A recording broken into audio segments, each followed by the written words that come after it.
আসসালামু আলাইকুম, সবাই কেমন আছেন? আজকে আমি তেহরি রান্না করব, সেজন্য ছোট ছোট করে আধা কেজি পরিমাণ গরুর মাংস কেটে নিয়েছি। 1.5 চামচ আদা বাটা, 1 চামচ রসুন বাটা, 1 চামচ পেঁয়াজ বাটা, লবণ এবং এলাচ, দারুচিনি, জয়ফল, জয়ত্রী গুঁড়া করে নিয়েছি এবং 4 টেবিল চামচ টক দই দিয়েছি। এবার এটা ভালো করে মেখে 20 মিনিট রেখে দিব। মাখানো কমপ্লিট। 20 মিনিট পর রান্না করব। কালার করে তেলে ভেজে মাখানো মাংসগুলো দিয়ে দিয়েছি। 20 মিনিট তেলে কষানোর পর সিদ্ধের জন্য গরম পানি দেব। মাংসটা প্রায় নরম হয়ে এসেছে। এবার 5-6টা কাঁচামরিচ দিয়ে দিই। হালকা মাখা মাখা রস আছে। এবার আমি মাংসটা নামিয়ে নিই। তেল গরম হলে চিনি গুঁড়া পোলাও চাউল 10 মিনিট ভেজে নেব।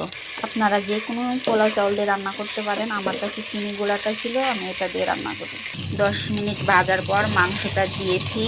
2 মিনিট নাড়াচাড়া করে চাল যে পরিমাণ তার দ্বিগুণ গরম পানি দিয়ে দিব। বেশি মজার জন্য একটু গুঁড়া দুধ দিয়ে দিব। প্রায় হওয়ার মধ্যে 8-9টা কাঁচামরিচ দিব। কমপ্লিট। এবার পরিবেশন করলাম। কেমন হয়েছে কমেন্ট করে জানাবেন।